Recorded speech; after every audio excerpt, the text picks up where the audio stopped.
Hey VC, it's Joel coming at you from Planet 13, and this is my video for my pickups for February and March 2021. Plus, I got some awesome VCLT. The VCLT is a bit unusual in that I didn't get physical records. I got I got an Amazon gift card, and that was generously given to me by Jeff from Various Vinyl. He was originally going to send some albums, but with him being in the States and me being in Canada, it was just too much of a headache because the postal system is messed out. They wanted to fill out like custom forms, and who needs that headache, right? So Jeff's like, I'm just gonna send you some Amazon gift card because he's a great guy. And Jeff, your VCLT couldn't come at a better time. I didn't actually pick up any albums in March. I wasn't planning on it. I had some plumbing issues that I needed addressed. It was expensive to fix some plumbing in my house too. I had a pipe in a wall. It didn't burst, but it started leaking. It was a shower faucet. While the plumbers were here, I got some other things fixed as well that I've been putting off for 5 or 6 years. So it had added up. And it was enough money that I was like, I got to cancel these pre-orders I was about to get. And it killed me. It killed me to cancel these pre-orders. But then Jeff, he came through. He sent me this VCLT. He didn't know any about any of this. But it's just, generous guy he is. This is the first time he's hearing about it. I was able to get these albums, and I'm glad I did because you can't even find them now. They're not sold out. I believe there are distribution errors. From my research that I've done, don't take this as gospel. There's just distribution errors, and these will be turning up. But right now, if you want to buy them, they're expensive as heck because they're all selling for like crazy prices on third market places due to scalpers or whatnot, right? So I think there's just a big warehouse full of these right now, and they're just getting out slowly. But the first album I picked up is Black Sabbath, Heaven and Hell. This is Black Sabbath's 9th studio album. This has got Ronnie James Dio singing. The band is reinvigorated after they split ways with Ozzy. And, Dio brought a new sense of enlightenment to Black Sabbath. It redefined Black Sabbath. This doesn't sound like Sabbath with Ozzy. This sounds like a whole different kettle of fish, right? So great album. Happy to have it. I had this on cassette, but I was a late comer to Black Sabbath. I wasn't really into them until I saw them live. I had never even really heard many of these songs until about 2007. I had Dehumanizer by Black Sabbath, and I knew all those songs from a teenager, but back then I wasn't even into that. I liked it, but I remember trading that cassette away, and I never got it on CD. I enjoy it a lot more now because I kind of miss Dio. I miss his voice. I miss the quality that Dio always kind of brought to everything. But yeah, this is just fantastic. Fantastic. Here's the back album cover, and here is the gatefold. Lots of liner notes. Just fantastic. It comes in a black anti-static sleeve. And there are 2 discs in here. One is the album Heaven and Hell, and the other is some live cuts. And yeah, this is disc 3. I can't really get to show. A bit of glare. But yeah, just black vinyl, anti-static sleeve. Highly recommend it. I'm not going to show it off too much because I know a lot of people have been showing this off already.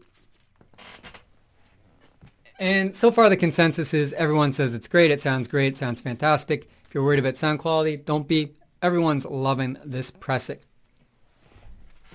And again, I canceled that. I had to cancel it. It's something I wanted since I started collecting vinyl, but because of financial issues, I had to cancel. I was like, I made a promise to myself that I would take care of my debts and everything first before splurging on vinyl. And, thanks to Jeff, I got that. So thank you, Jeff.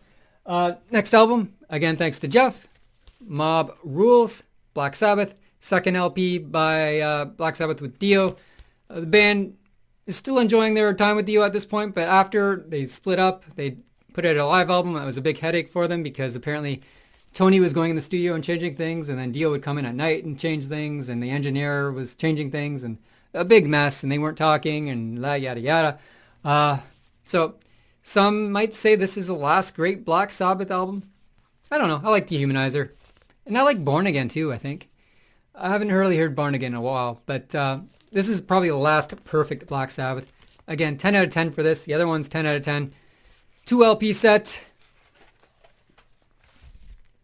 You get your liner notes. You get the album, you get the live tracks on the other disc. Both of these just arrived yesterday. I've spun Heaven and Hell a lot. I've spun Mob Rules twice. I haven't played the final disc off Mob Rules yet. I'll be playing it after this video. Again, anti-static sleeves, black vinyl. A lot of people have shown this. I just wanted to maybe show the Easter egg that if you look for Mob Rules Easter egg, apparently right here, this is like, says Aussie. Right here, there's the OZZY. And then in the rocks, it says kill somewhere. I don't know if it's true or not. You really got to squint and kind of imagine things to see it. But Tony Iommi denies it. But some people say it's there. Again, if you want to see it, just Google it and you'll see it. Again, fantastic album. Thank you, Jeff. I wouldn't have had these if it wasn't for Jeff. So once again, thank you. All the other albums here I picked up in February, or I pre-ordered well before February, and they arrived in March or February. This first album I wasn't going to get because I listened to a lot of reviews on YouTube or watched a lot of reviews, and everyone was slamming this album. But the price came down, and I have most of his albums on vinyl, so I was like, I'm just going to get it for being a collector. And I'm glad I did because I like this album. I'd say 90% of people hate this album. I liked it a lot. And I'm going to use this album as my capture, probably. So you probably already know what it is. It's Danzig Sings Elvis. And again, everyone has been slamming this album. And I haven't been actually watching a lot of Danzig fans. It's more or less Misfits fans who are slamming this album. And it's more or less the hipster kind of Misfits fans. And I think they're missing the point of this album and the point of Danzig. I could be wrong. I wouldn't say this is a great album, but I think it's a labor of love of Danzig, and Danzig has always been a DIY kind of guy, and this is a DIY album. The production, not that great, especially compared to like the first 4 Danzig albums. This is kind of got the production of the early Misfits album, so production's not that great. His takes on the songs aren't very rock and roll like Elvis. They're not very lively. They're more just kind of Danzig crooning.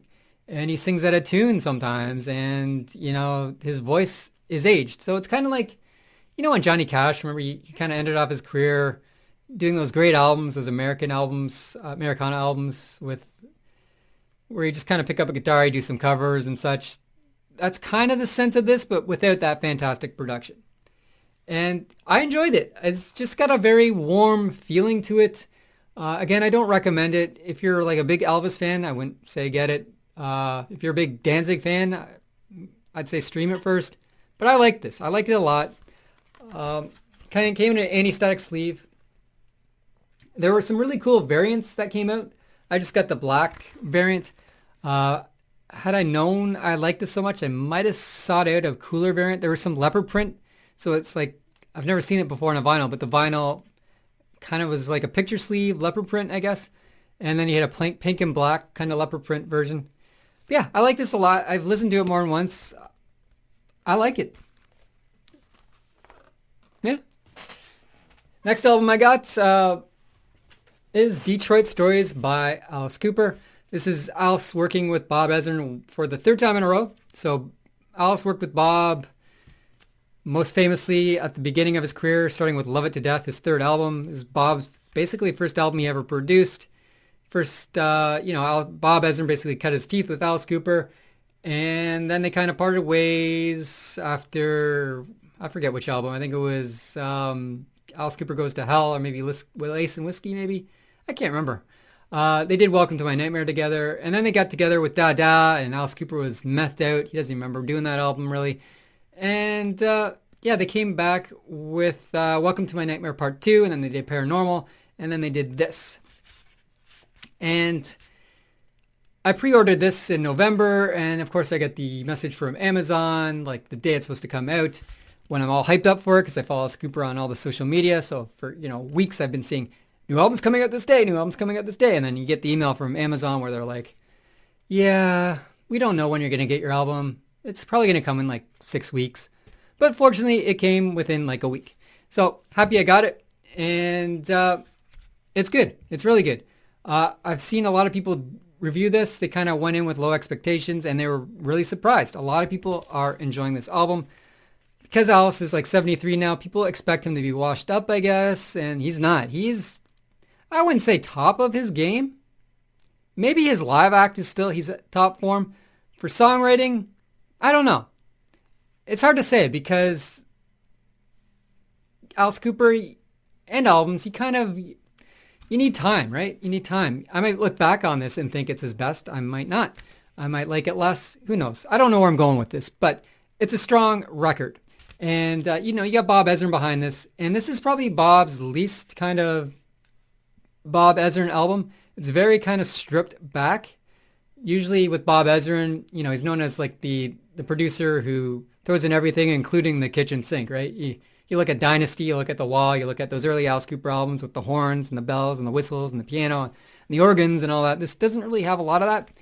And a few of these are like classic Detroit songs where he covers covers MC5 and Lou Reed, our Velvet Underground's Rock and Roll, and he covers Bob Seger. And a lot of these albums were released on the Breadcrumbs 10-inch. And yeah, I guess a lot of people were going in this not really with high hopes, especially a lot of Alice Cooper fans. But he does some songs he co-wrote with Wayne Kramer from MC5, and he co-wrote some songs with the original Alice Cooper band, minus Glenn Buxton, who passed away in the late 90s. But yeah, very good album. Cool packaging. You get a nice gatefold. If you're just a casual Alice Cooper fan, I'd recommend it. Again, stream it first. I think the songs are very high quality. What I love about Alice Cooper is his wit and his lyrics, and there's a lot of that going on here.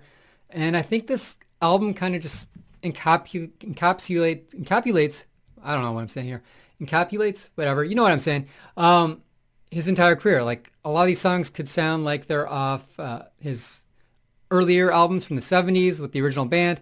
A lot kind of sound like his punkier, kind of new wave, Blackout era from Flesh the Fashion and Dada. And a lot kind of sound like they could have been off Paranormal or Welcome to My Nightmare Part 2. So, highly recommend this. If you're a Cooper fan, if you're, casual, stream it, see if you like it. But yeah, I like it a lot. I'm a big fan of this. And it's on 2 LPs. And you get some, custom jackets. And I'll show you the labeling here. So you get the Alice Cooper eye. I also bought it on CD because the CD came with, there's a way you could get a live concert with it. So this is what the CD looks like for the live concert version on DVD. Yeah, 2 discs, same sort of packaging. Glad I got 2. I listen to a lot of albums in my car on CD, and so being an Alice Cooper fan, I don't mind having it on CD and vinyl. That's my excuse anyway. Next album I got. Again, a lot of people have been complaining about this one, and a lot of people have been loving it. And I'm in the I love it camp, and it's Anthrax's Sound of White Noise. I had the CD. There's a lot of hype coming out for this way back when. And I'd have to say, although it pains me to say it, this is my favorite Anthrax album. But I prefer Joey Belladonna's songs. I think there's better songs on other albums, but I think this is the most consistent album, I would say, for me at least. I don't think it's an album for everyone. This is more like urban kind of metal Anthrax, not really thrashy. And great. Some people don't like the presentation. They think they cheaped out. I think the presentation's okay. Everything is kind of pixelated. But I think it sounds fine. For me, for my ears, it sounded fine. And you don't get any anti-static sleeves, but you get a nice black sleeve. It's on white vinyl.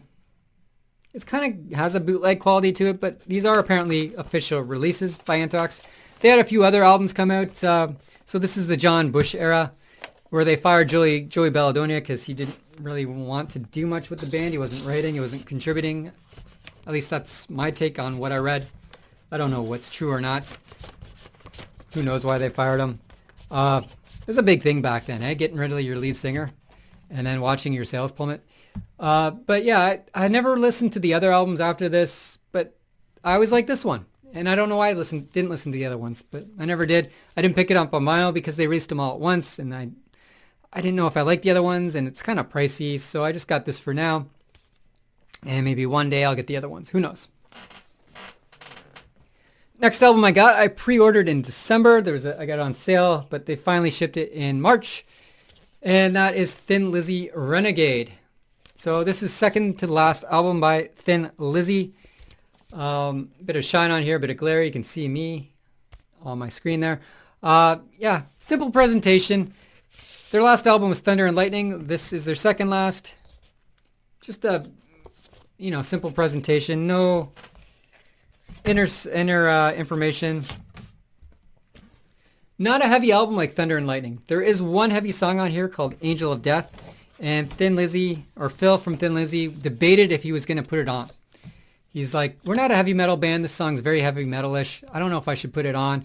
And thankfully, he did put it on. But it sounds like it should be off Thunder and Lightning. But this is probably the best, production-wise at least, sounding Thin Lizzy album to me. Like, the production on this sounds fantastic. This is just a fantastic sounding album.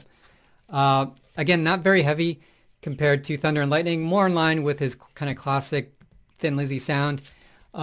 Just a great sounding album though. Just something about it just sings to me, to my ears.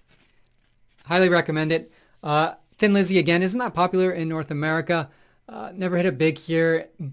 And he's a very, or not he, but the band, I tend to say he because Phil, was a mastermind behind Thin Lizzy. Just something about Phil, he's got a very wise voice. When he sings songs, you just believe what he's singing. He's got that wisdom in his voice. I don't know why. I don't really hear it in a lot of other bands. I don't know. I guess because they just put in, the time, and they toured and they made a career touring, and they are never huge, and he was very confident with the message he was trying to get across. I don't know. I'm babbling. I'm going to get on. I have 2 more albums to show. These are soundtracks. If you don't want to listen to me talk about soundtracks, stop now. Again, these are something I think I pre-ordered in September. They finally arrived yesterday. I haven't listened to them yet, but I will again after watching or filming this video. So I picked these up, and they were delayed because of COVID. And this is the soundtrack to Halloween, Rob Zombie's Halloween. I picked these up because I have all the other Halloweens available right now on vinyl. Once you get one, you got to get them all. If you collect things, you know what I'm talking about. So yeah, this is Rob Zombie's Halloween soundtrack. It's not really the score. It's just a bunch of classic songs. So you got some Blue Oyster Cult on here, Nazareth, Peter Frampton, Rush, Bachman Turner Overdrive, Iggy Pop, Kiss, Alice Cooper, Misfits. Comes with some custom inner sleeves, but now Waxwork, who produced this, they are also putting out the albums on MoFi sleeves. Because I pre-ordered this and it was delayed, they sent me this nice... I always forget what this is called when I'm on camera. When I'm off camera, I'll remember what this is called. But right now, I can't remember what this is called. But you put it on your record player. So it comes with this. What is it? Slip something? I forget what it's called. Yeah, and now every time you order anything from Waxwork, they put it in MoFi sleeves. And I got this really cool kind of like jack-o'-lantern variant. So it's black and clear. Looks really nice. Love it. It's a gorgeous looking album. You get some orange on there as well. So yeah, just a really pretty album. Again, so they don't ship it in the MoFi sleeves, but they include it in the packaging. So that's really cool that they do that now. It just gives off, a sense of premium product that they are. Nice heavy duty jacket, nice custom inner sleeve, or nice custom gatefold. With the graphics and such.